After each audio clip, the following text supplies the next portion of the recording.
Sa bawat pag-indayog ng liwanag at bawat kumpas ng kamay, sumisilang ang isa sa pinakamasining na sayaw ng Pilipinas, ang Pandango sa Ilaw.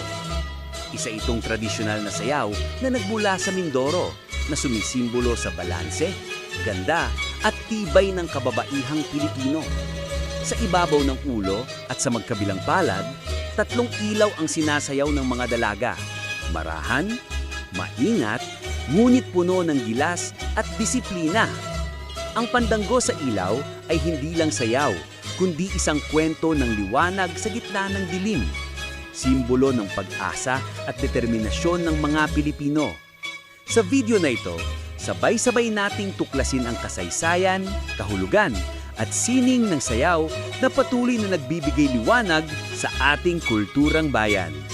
Una, ang Pandango sa Ilaw ay isa sa mga pinakamasining at eleganteng katutubong sayaw ng Pilipinas.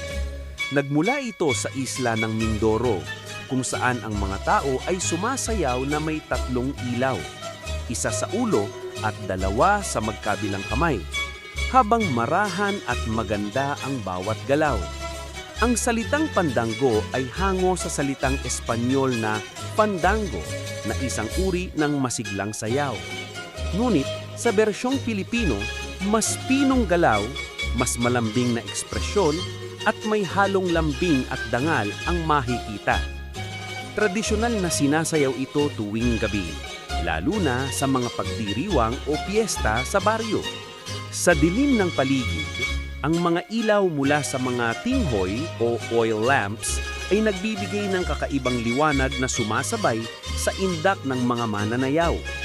Habang sumasayaw, kailangang panatilihing nakabalanse ang mga ilaw, hindi dapat mabagsak o mamatay.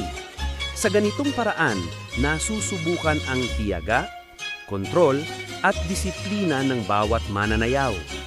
Ang mga babaeng mananayaw ay karaniwang nakasuot ng Maria Clara o balintawak na bestida, samantalang ang mga kalalakihan ay nakasuot ng barong Tagalog o simpleng puting kamisa de chino. Ang kasuotan ay nagpapakita ng kababaang loob, pagiging magalang at kagandahang asal ng mga Pilipino. Sa bawat galaw ng kamay at bawat hakbang ng paa, makikita ang sining at kababaan, may taglay na lakas. Ang sayaw ay sinasabayan ng mabagal na tugtugin na kadalasang nililikha ng mga instrumentong katutubo o rondalya.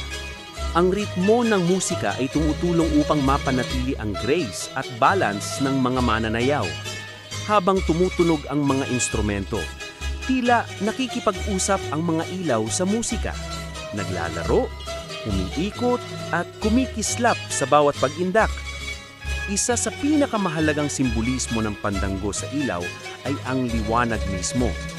Ang mga ilaw ay sumasagisag sa pag-asa, pananampalataya at determinasyon ng mga Pilipino sa kabila ng dilim ng pagsubok.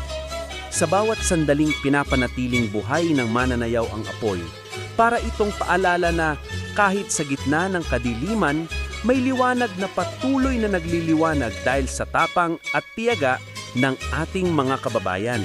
Sa ilang kwento, ginamit noon ang sayaw na ito bilang paraan ng panliligaw o pagpapahayag ng pag-ibig. Habang naglalakad ang mga kababaihan sa gabi, dala ang kanilang mga ilawan, may mga kalalakihang sumusunod sa kanila at tumutugtog ng musika. Sa kalaunan, naging bahagi ito ng mga okasyon sa komunidad, isang sayaw ng pagdiriwang at pagkakaisa. Sa aspeto ng edukasyon, madalas ding ituro ang Pandango sa Ilaw sa mga paaralan bilang halimbawa ng balanse at coordination. Ang mga estudyante ay natututo hindi lang ng galaw, kundi pati ng kahalagahan ng pagtitiyaga at focus. Isa rin itong paraan upang maipasa ang kulturang Pilipino sa mga kabataan, isang uri ng pagsasanay sa pagkilala at pagmamahal sa sariling sining. Sa mga cultural shows at international performances, madalas itong gamitin upang ipakita ang grace at elegance ng mga Pilipina, ang bayanad na galaw, ang liwanag ng ilaw, at ang ngiti ng mga mananayaw ay nagbibigay ng kakaibang karisma na tunay na Pilipino. Sa ibang bansa, Ito ay kinikilala bilang isa sa pinakamakaakit-akit na folk dances dahil sa kombinasyon ng kahusayan at estetika. Sa makabagong panahon, may mga bersyon ng pandango sa ilaw na gumagamit ng LED lights o kandila sa halip na oil lamps. Ito ay patunay ng pagbabago ng panahon, ngunit nananatiling buhay ang espiritu ng sayaw. Maging sa mga modernong pagtatanghal, hindi nawawala ang mensahe nito, ang pagdala ng liwanag kahit saan, kahit kailan. Sa kabuuan, ang pandango sa ilaw ay higit pa sa sayaw ng liwanag. Ito ay sayaw ng kaluluwa, ng pananalig, at ng tibay ng loob. Sa bawat pag-indak, ipinapakita nito ang kakayahang. Ang pandango sa ilaw ay paalala sa ating lahat na kahit sa gitna ng dilim, may liwanag na nagmumula sa tiyaga, galing at puso ng bawat Pilipino. Ang tatlong lampara na pinakabantayog ng mamananayaw ay parang tatlong haligi ng ating kultura: pag-asa, pag-ibig, at paggalang. Kung nagustuhan mo ang video na ito, huwag kalimutang i-like, i-share, at i-subscribe para sa iba pang makukulay na kwento ng mga sayaw at kultura ng ating bayan. Salamat sa panonood at patuloy nating tangkilikin ang ganda ng ating sariling sining.